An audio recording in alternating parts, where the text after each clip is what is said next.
তো উপস্থিতি কেমন আছেন আপনারা সবাই? আমাদের ইয়াং জেনারেশন যারা আজকে ওয়াজ শুনতে আসছেন, অনেক দূর দূরান্ত থেকে অনেকে আসছেন। অনেকে স্কুলে পড়েন, কেউ কলেজে পড়েন, বিশ্ববিদ্যালয়ে পড়েন, তরুণরাই বেশি এখানে, তাই না? তো তরুণদেরকে বলছি, লাস্ট কবে কোরআন খুলে দেখেছিলেন? এই প্রশ্নের উত্তর আপনারাই বের করবেন। হ্যাঁ, লাস্ট রমজানে। আমি জানি, কিন্তু আমি কাউকে আঘাত করতে চাচ্ছি না। আপনারা নিজেরাই চিন্তা করবেন লাস্ট কবে আপনি কোরআন খুলে দেখেছেন। দ্বিতীয় প্রশ্ন, কত মিনিট আগে আপনি হোয়াটসঅ্যাপ চেক করেছেন, টেলিগ্রাম চেক করেছেন, মেসেঞ্জার চেক করেছেন, আর ফেসবুকে ঢুকেছেন? লাস্ট কত মিনিট আগে বলেন, অনেস্টলি বলেন।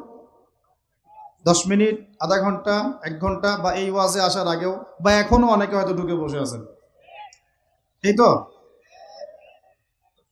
এই অবস্থা যদি এই জাতির হয়, এবার শক্ত কথাটা শুনেন, এই অবস্থা যদি এই তরুণ প্রজন্মের হয়, আল্লাহর কসম করে বলতেছি, আল্লাহর কসম, আমরা আল্লাহকে চিনি, এই প্রজন্মের হাতে আল্লাহ পাক বাইতুল মুকাদ্দাসের বিজয় দিবেন না। আপনারা 1000 মাহফিল করেন, কিচ্ছু করতে পারবেন না, আপনারা। এই যদি হয় হালত, এই যদি হয় সুরত আমাদের ইয়াং জেনারেশনের, যে এই 10 মিনিট আগে আপনি ফেসবুক খুলেছেন, কিন্তু লাস্ট রমজানে কোরআন খুলেছিলেন, 5 মাস আগে খুলেছেন, মায়ের ইন্তেকালের দিন খুলেছেন, বাবার 40-এর দিন খুলেছেন, বা 7 দিন হয়ে গেছে কোরআন খুলছেন, আর খোলেন না, দেখেন না। এই অবস্থা যদি হয়, কোরআন থেকে যদি মানুষের অবস্থা এত দূরে হয়, এই জাতির হাতে আল্লাহ পাক কোশ্চিনকালের বিজয় দিবে না। আমরা আল্লাহকে চিনি, আল্লাহ পাক বিজয়ের শর্ত দিয়ে দিয়েছেন। আল্লাহ পাক বিজয় দিবেন এটা বলে দিয়েছেন, কিন্তু বিজয়ের শর্ত দিয়েছেন। আল্লাহ পাক একটা সূরাতে বলছেন যে ওয়ালা তাহিনু বা'দা আউযু বিল্লাহি মিনাশ শাইতানির রাজিম।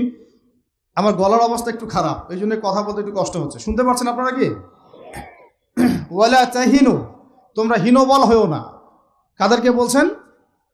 আমাদেরকে বলছেন, তোমরা হীনবল হয়েও না। হীনবল বুঝেন, মানে দুর্বল হয়েও না। ওয়ালা তাহজানু, দুশ্চিন্তা করো না, টেনশন করো না, উদ্বিগ্ন হয়েও না। ওয়া আনতুমুল আ'লাউনা, তোমরাই বিজয়ী হবে। তোমরাই কি হবে? ইন কুনতুম মুমিনিন, যদি প্রকৃত মুমিন হও তবেই। বুঝতে পারলাম ভাই? আল্লাহ কে বলছেন?